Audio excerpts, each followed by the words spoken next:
বিসমিল্লাহির রহমান রহিম। সুপ্রিয় দর্শক, আসসালামু আলাইকুম। এনটিভির নিয়মিত আয়োজন সংলাপ প্রতিদিন অনুষ্ঠানে আমি কর্নেল মোহাম্মদ আব্দুল হক আছি আপনাদের সাথে। আজকে আমাদের আলোচনার বিষয় হলো ইসলামী শাসন ব্যবস্থা বাস্তবায়নে প্রতিবন্ধকতা।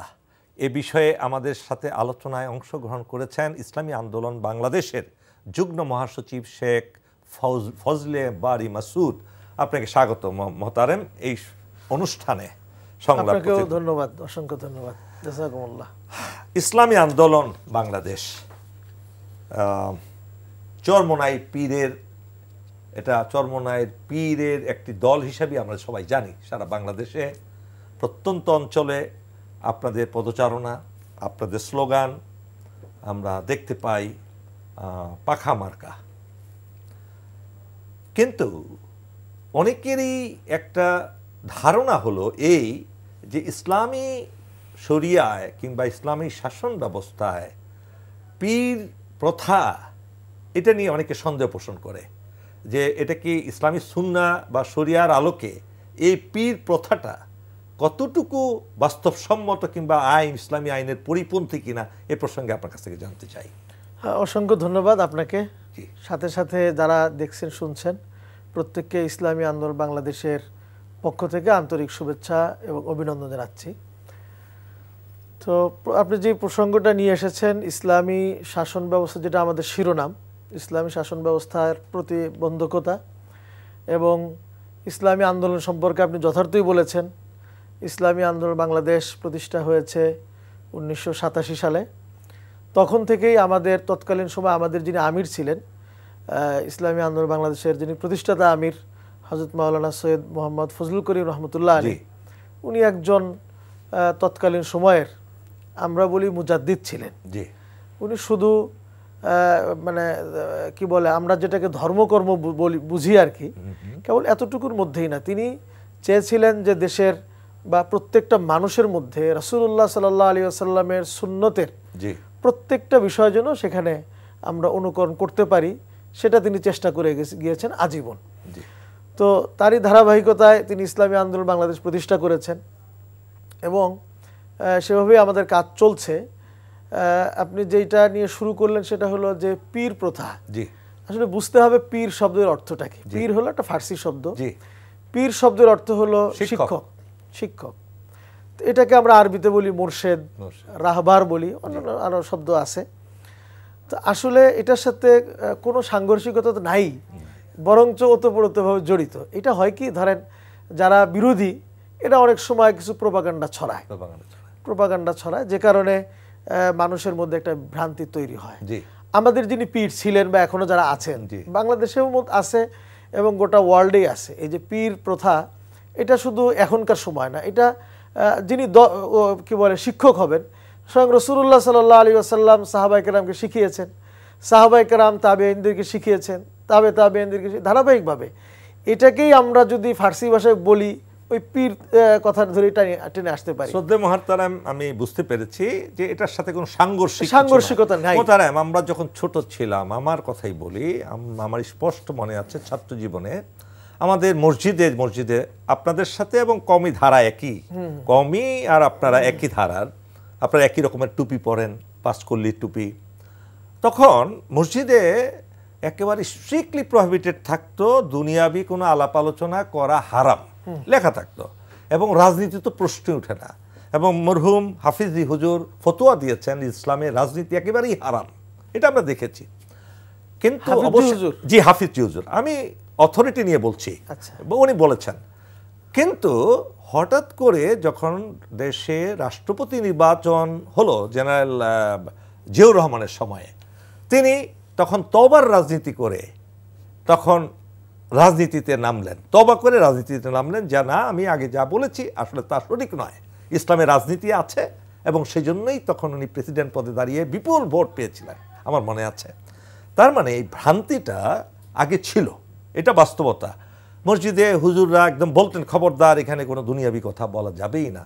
কিন্তু পরবর্তীতে ধাপে ধাপে আমরা দেখতে পেলাম, আমরা ইন্টারনেটের কারণে বলেন, মক্কা মদিনায় যাওয়া আসার করে বলেন, আর মহানবী সাল্লাল্লাহু আলাইহি ওয়াসাল্লামের জীবনী অধ্যয়ন করে দেখলাম সমস্ত কিছুই ছিল ইসলামের কার্যক্রম, মানুষের জীবনধারার কার্যক্রম ছিল মদিনাতুল মুনাওয়ারার মসজিদ থেকে সবকিছু পরিচালিত হতো, রাষ্ট্র পরিচালিত হতো, সব কিছুই হতো, বিয়ে শাদী থেকে শুরু করে আনুষ্ঠানিকতা, বিদেশি অতিথিদের সাথে দেখা সাক্ষাৎ, এগুলো হয়েছে। তার মানে এখন আপনারা যারা এক সময় রাজনীতিকে হারাম বলতেন এক সময়, তারা এখন বুঝতে পেরে আপনারা ইসলামী শরিয়ার দিকে আসছেন। এখন আসার পরে আমার প্রথম প্রশ্ন হলো, ইসলামী আন্দোলন কি এককভাবে ইসলামী শরিয়া আইন বাস্তবায়ন করার জন্য গণতান্ত্রিকভাবে আপনারা যথেষ্ট কিনা? আপনি অনেকগুলি প্রসঙ্গ নিয়ে এসেছেন, আমি ওই প্রসঙ্গে যাব না, এগুলো বাস্তবতা আমি জানি। আমি ধারাবাহিকভাবে বলি। আসলে হয়েছে কি যে ইসলামের যে রাজনীতি, এ ব্যাপারে যারা এদেশের হক্কানি ওলামায়ে কেরাম কখনোই তারা এটার বিরুদ্ধে ছিলেন না। রাজনীতি বলতে তখন হয়তো কেউ কেউ এটা বুঝিয়েছেন প্রচলিত যেই বামধারার রাজনীতি কিংবা ইসলাম বাদ দিয়ে যে বস্তুবাদী রাজনীতি, এগুলি হয়তো তারা মিন করতে পারেন। আপনি জানেন নিশ্চয়ই যে ধারাবাহিকভাবে আমাদের এই পাক ভারত উপমহাদেশেও ইসলামী খেলাফত ছিল, 1921 সাল পর্যন্ত ছিল। এরপরে যেই ব্রিটিশ খেদাও আন্দোলনে কওমি মাদ্রাসা, বিশেষ করে আপনার ভারতে দারুল দেওবন্দে থেকে যে আন্দোলন উঠেছে, এটা তো রাজনীতির অংশ, বাট রাজনীতি বলতে হবে, সেগুলি কিন্তু চলে এসছে। এবং আমাদের ব্রিটিশদের তাড়ানোর ক্ষেত্রে হোসাইন মাদানী রহমতুল্লাহ আলাইহি সহ আরও যারা আমাদের আকাবির ছিলেন, প্রত্যেকেই কিন্তু প্রত্যক্ষভাবে রাজনীতি করেছেন। আপনি যেটা হাফিজ জুজুর রহমতুল্লাহ ব্যাপারে বললেন, এটা আমি আজকে প্রথম শুনলাম, আগে আমি কখনো শুনিনি। আমাদের যিনি প্রতিষ্ঠাতা আমির ফজলুল করিম রহমতুল্লাহ আলাইহি, উনি এই নেজামে ইসলাম করেছেন এক সময়, তারপরে আরও মানে উনার শুরু থেকেই, উনি ছাত্র জমানা থেকেই ধারাবাহিকভাবে তিনি ইসলামী রাজনীতির সাথে সম্পৃক্ত, উনি রাজনীতি করেছেন। হাফিজ হুজুরের যে আন্দোলন ছিল, সেই আন্দোলনে চরমনাই পীর সাহেব হুজুর ফজলুল করিম রহমতুল্লাহ আলাইহি বড় নেতৃত্ব দিয়েছেন, উনি কাজ করেছেন। এবং আমরা জানি যে ইসলামের রাজনীতির সম্পৃক্ততা কতটুকু। রাজনীতি বলতে কি, আমি একটা আপনার কথা বলি, সেটা হলো আমার মনে আছে যখন ফজলুল করিম রহমতুল্লাহ আলাইহির ইন্তেকাল হয়ে গেল, তিনি মারা গেলেন, মারা যাওয়ার পরে আমি তৎকালীন সময় ডক্টর কাজী দীন মোহাম্মদ স্যার ঢাকা বিশ্ববিদ্যালয়ের বাংলার চেয়ারম্যান ছিলেন, উনি তো ভাষা বিজ্ঞানী ছিলেন, অনেক জ্ঞানী মানুষ ছিলেন। উনার কাছে আমি গেলাম, যাওয়ার পরে আগে যাতায়াত ছিল আমার, তো উনার সাথে আমি একটা মত বিনিময় করতে গিয়ে আমি জিজ্ঞাসা করলাম, স্যার আপনি বলেন তো ফজলুল করিম রহমতুল্লাহ আলাইহির রাজনৈতিক দর্শন সম্পর্কে কিছু বলেন। তো স্যারের একটা অভ্যাস ছিল যে তিনি প্রথমে কিছুক্ষণ মানে উল্টা কথা বললে খুব রেগে যেতেন, প্রায় আধা ঘন্টা 1 ঘন্টা খালি ধমকাইতেন। আচ্ছা, তো স্যার মোটামুটি আধা ঘন্টা পৌনে 1 ঘন্টা আমাকে ধমকাইলেন। আমি বুঝে উঠতে পারলাম না ব্যাপারটা কেন ধমকাচ্ছেন। ধমকানোর পরে তিনি বলতেছেন, তুমি আমাকে কেন এটা প্রশ্ন করছো? আমি বললাম, স্যার তার রাজনৈতিক দর্শন এ ব্যাপারে তো আপনি তো ফজলুল করিম রহমতুল্লাহ আলাইহি খুব ঘনিষ্ঠ ছিলেন, আমি দেখেছি, অনেক সময় আমি আসতেন আমাদের প্রোগ্রামে, তো এই জন্য আমি প্রশ্নটা করেছি। স্যার বললেন, না, ফজলুল করিমের মধ্যে রহমতুল্লাহ আলাইহির মধ্যে আমি রাসূলুল্লাহ সাল্লাল্লাহু আলাইহি ওয়াসাল্লামের পূর্ণ জীবন আদর্শ আমি দেখতে পেয়েছি। রাসূলুল্লাহ সাল্লাল্লাহু আলাইহি ওয়াসাল্লামের জীবনের রাজনৈতিক কোনো আলাদা দর্শন আলাদা করে যেহেতু সেপারেশন করা যায় না, কাজেই ফজলুল করিমের রহমতুল্লাহ আলাইহির মধ্যেও আলাদা সেপারেশন তুমি করতে পারো না, বরঞ্চ নবীজির সুন্নাত তার মধ্যে পুরোপুরি বাস্তবায়ন ছিল। আসলেও তাই কোরআনের।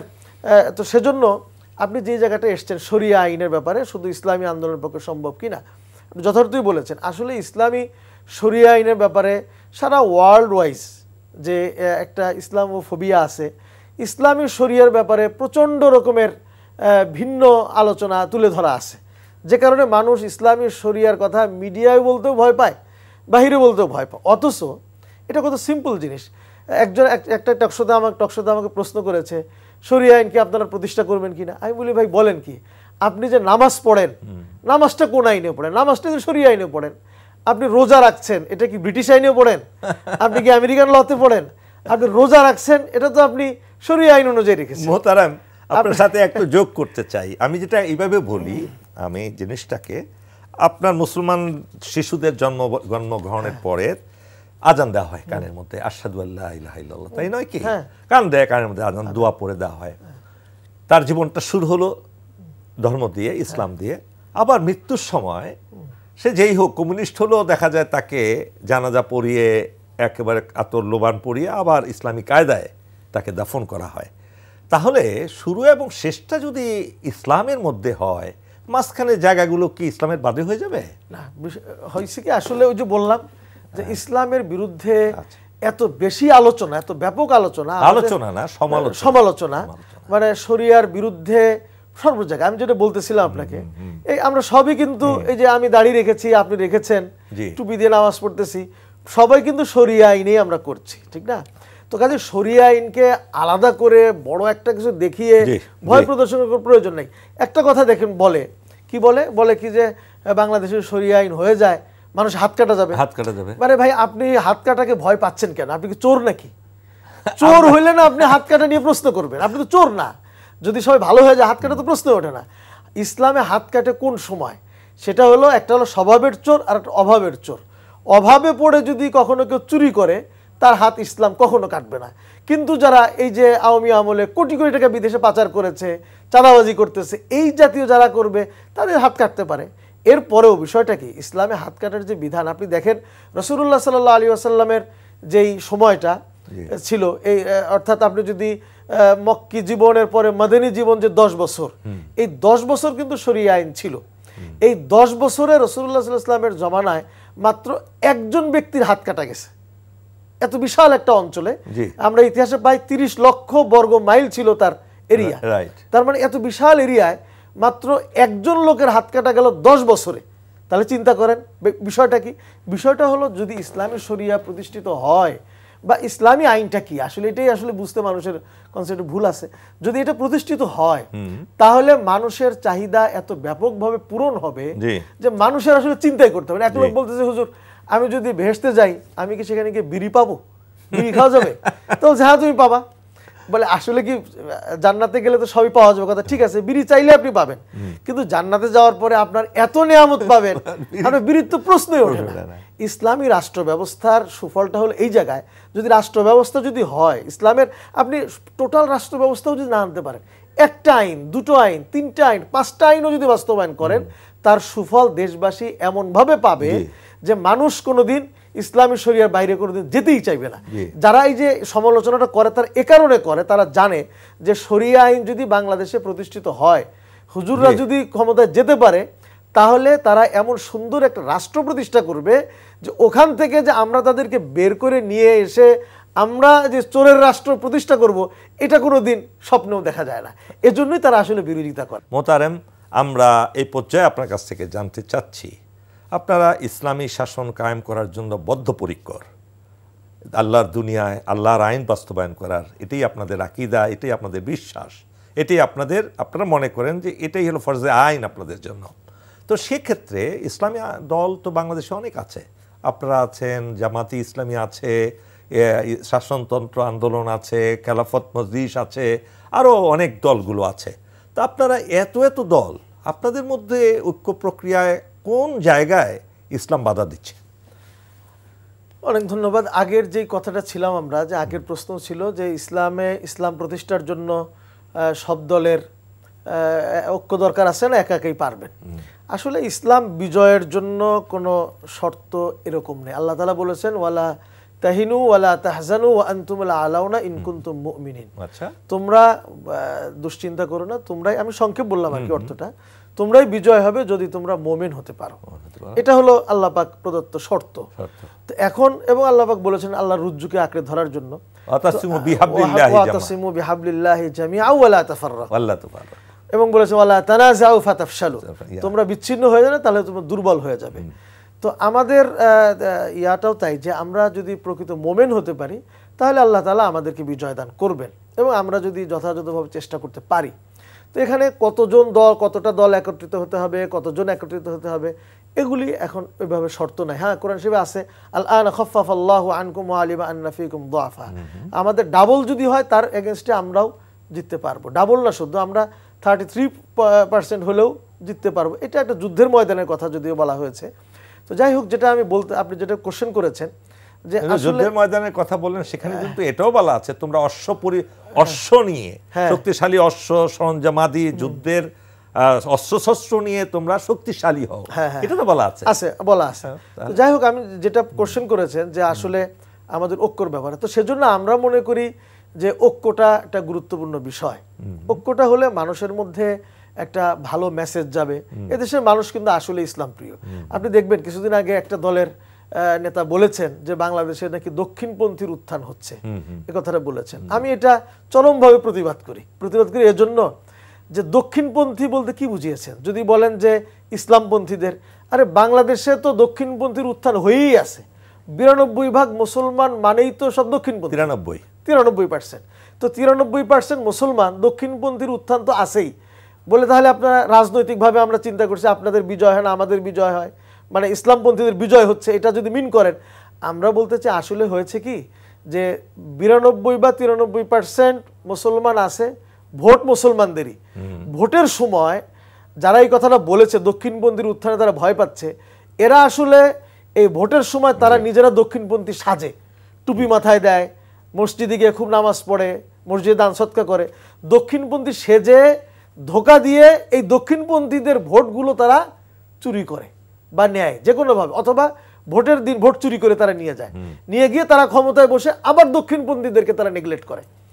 কথা বুঝতে পারছেন? আসলে মুসলমানদের বিজয়, মানে মুসলমান আছে দেশে, এদেশের মানুষ কিন্তু আসলেই ধর্মপ্রাণ।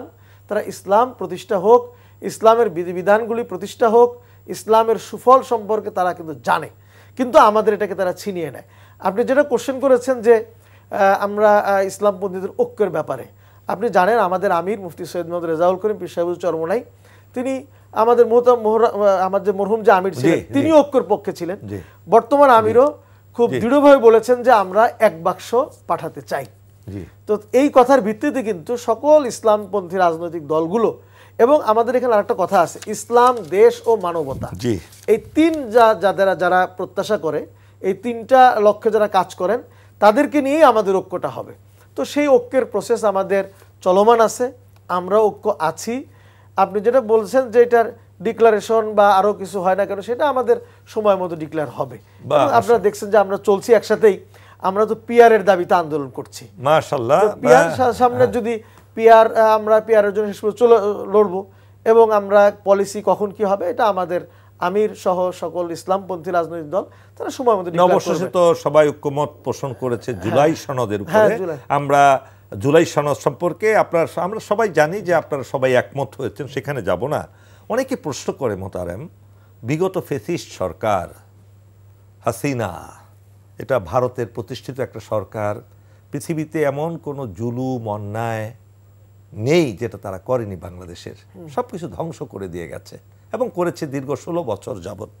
কিন্তু এটা পরিলক্ষিত হয়েছে আপনাদের এই ইসলামী আন্দোলন প্রত্যক্ষ হোক পরোক্ষ হোক সেই সরকারকে সমর্থন করেছে, এটা দেখেছি আমরা। এই যে জুলুমকারীকে সমর্থন করা, এটা ইসলামের দৃষ্টিতে, আপনাদের শরীয়তের দৃষ্টিতে কিভাবে দেখেন আপনি?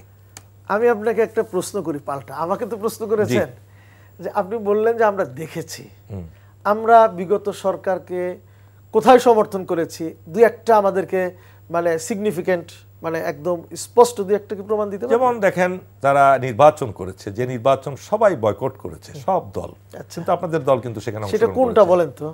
বরিশাল সিটি কর্পোরেশনে আপনাদের মেয়র পদপ্রার্থী হয়েছেন। হ্যাঁ, বরিশাল সিটি কর্পোরেশন, ঠিক না? জি। আমি আপনাকে ইতিহাসটা বলি, তথ্যটা দেই। আপনি গুগলে সার্চ দিতে পারেন, নির্বাচন কমিশনের ওয়েবসাইট আছে, আপনি সার্চ দিবেন।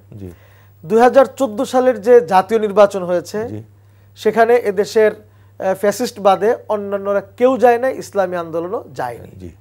2024 নির্বাচনে অন্যান্য রাজনৈতিক দলও যায়নি, ইসলামী আন্দোলনও যায়নি। 2018 নির্বাচনেও অন্যান্য দল গিয়েছে, আমরাও গিয়েছি, তারপরে আমরাও যেতে চাইনি, তখন কিন্তু আমরাও যেতে চাইনি। কিন্তু দেখলাম যে বিএনপি সহ অন্যান্য সকল রাজনৈতিক দল তারা গণভবনে গিয়ে, শেখ হাসিনা ডেকেছিল, সেখানে গিয়ে কথাবার্তা বলে তারা যাওয়ার জন্য এগ্রি করে আসছে। আমরাও দেখলাম যে সবাই যেহেতু যাচ্ছে এবং দেশের যদি কল্যাণ হয় আমরাও চাই, তাহলে এই তিনটা নির্বাচনের, জাতীয় নির্বাচনে অন্যান্যদেরও যা, আমাদেরও তাই। এরপরে দেখেন সিটি কর্পোরেশন নির্বাচনে বিএনপি বলেন বা অন্যান্য দল বলেন, যারা রাজনৈতিক দল, তারা যে সকল নির্বাচনে গিয়েছে আমরাও সে সকল জায়গায় গিয়েছি। শুধুমাত্র আপনি বরিশালের যে কথাটা বলছেন, এই বরিশালের সিটি নির্বাচনের কিছুদিন আগে বিএনপি সহ তারা নির্বাচন বয়কট করেছে, অল্প কিছুদিন আগে, 6 মাসের মতো হবে।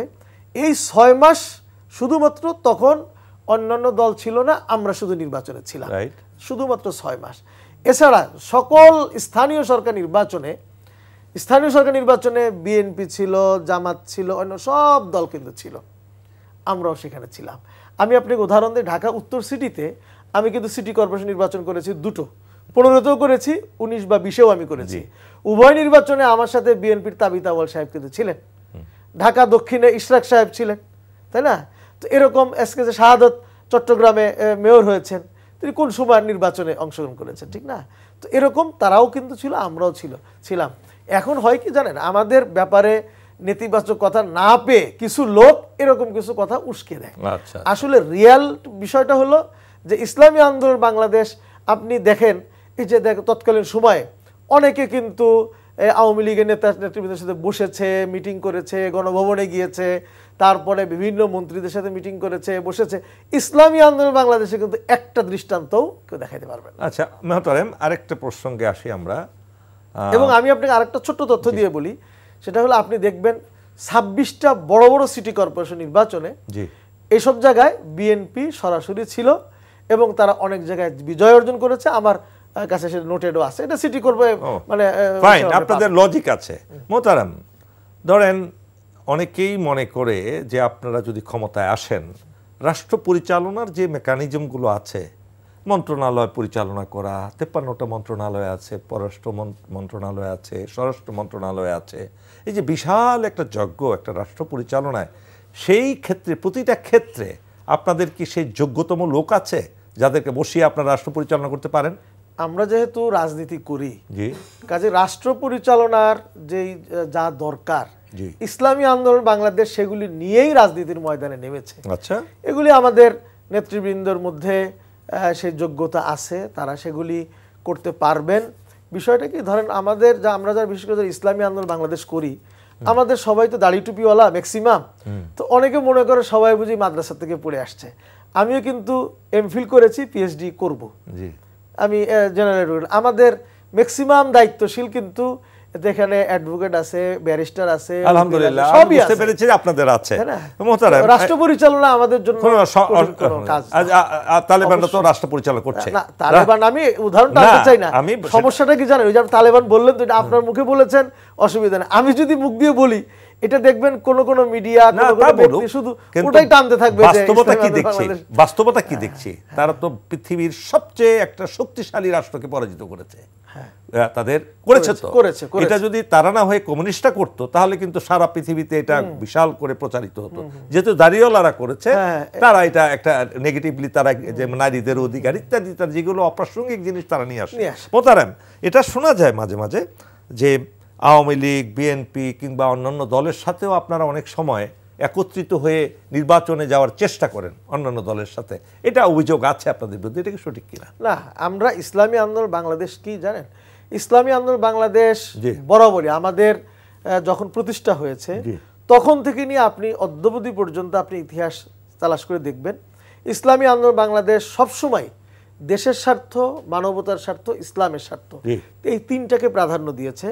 এবং আমরা আমাদেরকে অতীতে বিভিন্ন সময় বিভিন্ন দল লিয়াজো করার জন্য, বিশেষ করে বস্তুবাদী যেগুলি আছে, লিয়াজো করার জন্য আমাদেরকে বহুত অফার, বহুত কিছু বলেছে, কিন্তু আমাদের আমির, আমাদের সংগঠন এটা সবসময় ডিনাই করেছে। আমরা কখনোই মানে আতাতের রাজনীতি, 2 নম্বর রাজনীতি, খারাপের রাজনীতি, বুঝতে পেরেছি। আপনাদের কি সংক্ষেপে উত্তর, আপনাদের কি মজলিসের শুরা? হ্যাঁ, অবশ্যই আমাদের মজলিসে শুরা আছে এবং আমাদের প্রেসিডিয়াম সদস্য আছে, আমাদের সারা দেশের যারা জেলা সভাপতি, সেক্রেটারি, এরা হলো আমাদের মজলিসের সদস্য। তার মানে আপনাদের গণতান্ত্রিক প্রক্রিয়া এগুলো হয় আপনাদের দলের ভিতরে? শুধু গণতান্ত্রিক প্রক্রিয়া কি আপনাদের আমিরও নির্বাচিত হয়? অবশ্যই। এবং আমাদের এই যে আপনি দেখেন এবার যে প্রার্থী বাছাই প্রক্রিয়া চলছে, তাই না, একমাত্র আমি জানি না অন্য কোন দলে কতটুকু হয়েছে, ইসলামী আন্দোলন বাংলাদেশের আমরাও কিন্তু 300 প্রার্থী আমরা রেডি রেখেছি।